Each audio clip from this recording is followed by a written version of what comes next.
इसमें समझेंगे solar system. Solar system में आपको पता है कि 8 ग्रह हैं। ग्रह वो होते हैं जो सूरज का चक्कर काटते हैं। तो यहाँ पर बुध, शुक्र, पृथ्वी, मंगल, बृहस्पति, शनि और अरुण होते हैं, जो कि आप यहाँ पर देख सकते हैं। तो बुध सूरज का सबसे नजदीक ग्रह है। इस पर ज्यादा टेम्परेचर मिलने के कारण जो बुध है ना, ये जल करके राख हो गया है। यानी कि ये बुध जो है भूरा रंग का है। आपको पता है कि जो राख होता है यानी राखी होती है वो भूरा कलर की होती है। तो यहाँ सूरज का टेम्परेचर मिलने के कारण ये भूरा कलर का हो गया है, जल के राख हो गया है। तो याद रखना है कि ये नजदीक होने के कारण जल गया है ना, तो ये गर्म ग्रह नहीं है। यानी कि ये सेकेंड नंबर पर जो शुक्र ग्रह है, इस पर नियमित रूप से प्रकाश मिला हुआ है। यानी कि जो टेम्परेचर मिला है बराबर मिले हैं, तो शुक्र जो है ना बराबर मिलने के कारण ये सबसे ज्यादा गर्म है। सबसे ज्यादा क्या है? गर्म। तो गर्म भी है और शुक्र चमकीला भी है। और चमकीला होने का कारण क्या है? अभी मैंने बताया कि ये सेकेंड नंबर पर है ना, तो नियमित रूप से इसको यहाँ पे ज्यादा मिल गया तो ये राख हो गया, और यहाँ पर बराबर रूप से मिले हैं तो यहाँ पर ये चमकीला हो गया और गर्म भी हो गया। तो ये जो है ये चमकीला होने की वजह से सुबह में जो है ये देर तक दिखता है। यानी कि जब 5-6 बज जाएंगे ना सुबह, तब तक ये दिखता रहता है और शाम को पहले ही दिख जाता है। तो क्यों? क्योंकि चमकीला है ना, तो इसीलिए याद रखना कि शुक्र जो है सुबह और शाम का तारा है। कोई प्रश्न पूछेगा कि सुबह और शाम का तारा कौन है, तो यहाँ पर शुक्र है। मैं अभी डीपली नहीं पढ़ा रहा हूँ, मैं अभी संक्षिप्त में बता रहा हूँ, डीपली बाद में क्लासेस होंगी। तो यहाँ पर शुक्र के बारे में मैंने बताया कि चमकीला है और गर्म ग्रह है। क्यों? क्योंकि यहाँ पर सेकंड नंबर पर है, इसको प्रकाश दिया हुआ है, जो है टेम्परेचर इसमें बराबर मिले हैं। तो ये सुबह और शाम का तारा के नाम से जाना जाता है, क्योंकि ये पहले और बाद तक दिखता है। क्लियर हो गया? अब यहाँ पर समझिए, ये बुध और शुक्र के बीच में एक पिंड पाया जाता है जिसे धूमकेतु नाम से जानते हैं। धूमकेतु जो है, धूमकेतु पुच्छल तारा जो जानते हैं आप, पुच्छल तारा, ये बुध और शुक्र में अधिकांश पाए जाते हैं। तो प्रश्न ये भी पूछता है कि पुच्छल तारा कहाँ पे पाए जाते हैं, तो बुध और शुक्र के बीच में पाए जाते हैं। तो धूमकेतु जो है उसका नाम एक है हेली नामक धूमकेतु जो है वो 76 वर्ष बाद दिखता है। एक बार दिखेगा 76 वर्ष के बाद। तो यहाँ पर धूमकेतु जो है, धूमकेतु को उसके बुध और शुक्र के बीच में पाए जाते हैं। तो जो प्रश्न है मैंने बताया आप लोगों को कि बुध जो है, बुध भूरा कलर का है, वजह मैंने बता दी, और शुक्र जो है वो गर्म ग्रह है, चमकीला ग्रह भी है, और सुबह और शाम का तारा भी है। यहाँ पर बोले कि धूमकेतु कहाँ पाया जाता है, तो शुक्र और बुध के बीच में पाया जाता है। यहाँ पर तीसरे नंबर पर जो कहानी है ये पृथ्वी है। तो पृथ्वी जो है, इस पर एक उपग्रह है जिसका नाम चंद्रमा है। उपग्रह मतलब कि वह पिंड जो कि ग्रह का चक्कर काटते हैं। तो चंद्रमा जो है ये पृथ्वी का चक्कर काटता है, यानी कि पृथ्वी का उपग्रह कौन है? चंद्रमा।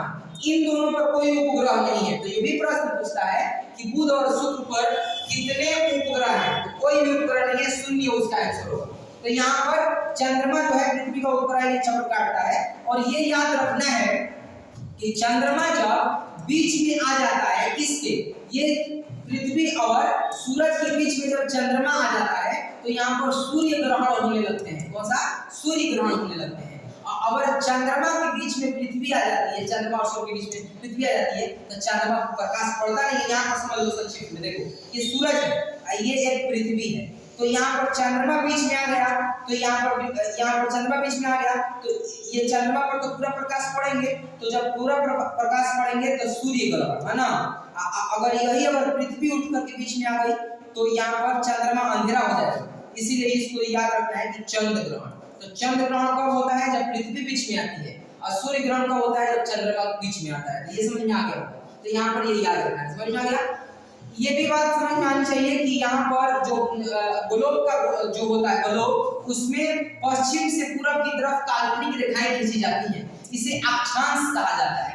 तो पश्चिम से पूरब की तरफ जो काल्पनिक रेखाएं खींची जाती है उसे अक्षांश कहते हैं। ये अक्षांश जो होता है 180 होते हैं, यानी जो ग्लोब पर पश्चिम से पूरब की तरफ खींचा गया है वो 180 है, और एक अक्षांश से दूसरे अक्षांश की दूरी 111 किलोमीटर दूर है। तो ये याद रखना है कि 111 किलोमीटर की दूरी पर एक अक्षांश है। समझ में आ रहा है? तो यहाँ पर ये याद रखना है। तो कितने अक्षांश हैं? 180। और अक्षांश किसे कहते हैं? तो पश्चिम से पूरब की तरफ जो काल्पनिक रेखाएं खींची जाती हैं उसे। अब यहाँ पर ये समझिए कि यहाँ पर उत्तर से दक्षिण के तरफ एक रेखाएं खींची जाती हैं। जो दक्षिण के तरफ खींची जाती है उसे कर्क रेखा कहा जाता है, और जो उत्तर के तरफ खींचा जाता है उस जो या दक्षिण की तरफ खींचा जाता है उसे मकर रेखा कहा जाता है। तो ये याद रखना है। यहाँ पे कर्क रेखा जो होती है वो जो होती है 23.5 अंश पर होती है, यानी 23.5 अंश पर होती है, और मकर रेखाएं भी 23.5 अंश पर होती हैं। तो कर्क रेखा उत्तर है और मकर रेखा दक्षिण है। तो ये याद रखना है कि मकर रेखा नीचे और कर्क रेखा ऊपर है। तो समझ में ये बातें आ गई होंगी।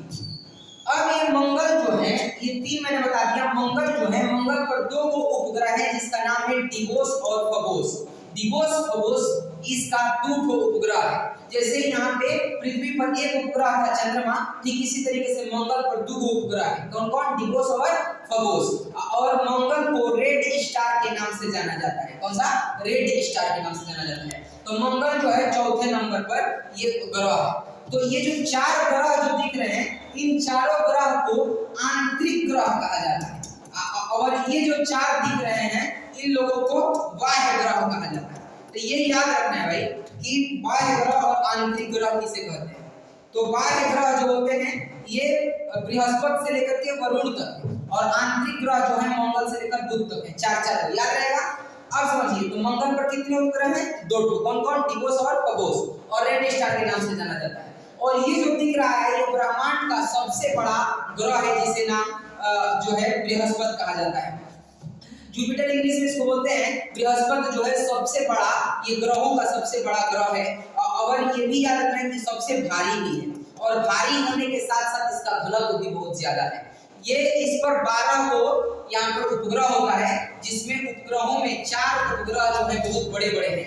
यानी जैसे यहाँ चंद्रमा था ना, ठीक इसी तरीके से 12 इस पर ये उपग्रह है। 4 जो है इसका नाम है गैनीमीड, कैलिस्टो, आयो और यूरोपा। तो ये चीज एकदम इम्पोर्टेंट है, ये याद रखना है कि सबसे बड़ा उपग्रह कौन सा, सबसे बड़ा ग्रह कौन सा है? तो बृहस्पति है, और 12 जो इस पर होते हैं। और ये सल्फर डाइऑक्साइड जो होता है गैस, इससे ये बना हुआ है। इसका रंग पीला कलर का है, क्योंकि जानते हैं आप सल्फर का रंग पीला होता है। तो ये सल्फर डाइऑक्साइड गैस से ये बना हुआ है। ये भी बात याद रखिएगा कि यूपीएससी में पूछा था कि क्या ये बृहस्पति पर मिट्टी है? तो बृहस्पति पर मिट्टी नहीं है, कि गैस का गोला है सल्फर डाइऑक्साइड का, ये याद रखना है। शनि ग्रह जो है, शनि पर ये वलयों का छाला से घिरा हुआ ग्रह माना जाता है इसे। और ये 7 इस पर वलय होते हैं। वलय मतलब छाला से घिरा हुआ है। 7 इस पर वलय है। तो ये प्रश्न पूछे कि शनि पर वलयों की संख्या कितनी है? तो 7। इस पर जो है चंद्रमा मतलब कि उपग्रह की संख्या 146 है, और 146 ये 1 दिसंबर 2023 को ये गणना किया गया और 146 माना गया। तो सबसे ज्यादा उपग्रह वाला ग्रह जो है वो शनि है। ये 1 दिसंबर 2023 को यहाँ पर इसे गणना किया गया। वरुण जो है यहाँ पर CH4 और NH3 यानी कि मीथेन और अमोनिया गैस से मिलकर के बना है। और अरुण, तो ये बोलेगा कि अरुण किस किस गैस से मिलकर बना है? तो मीथेन और अमोनिया से मिलकर बना है। इतने सब बातें समझ में आ गई होंगी। और लास्ट में ये बात याद रखिएगा कि वरुण जो होता है इस पर भी मीथेन गैस पाए जाते हैं, और ये हरा कलर का है, और सूरज से ये दूर होने के कारण ये बहुत ठंडा ग्रह है। तो ठंडा ग्रह ये वरुण है। लेकिन ये कभी गलती नहीं करना है कि ये नजदीक है तो गर्म है, नहीं। गर्म कौन है? तो ये शुक्र है।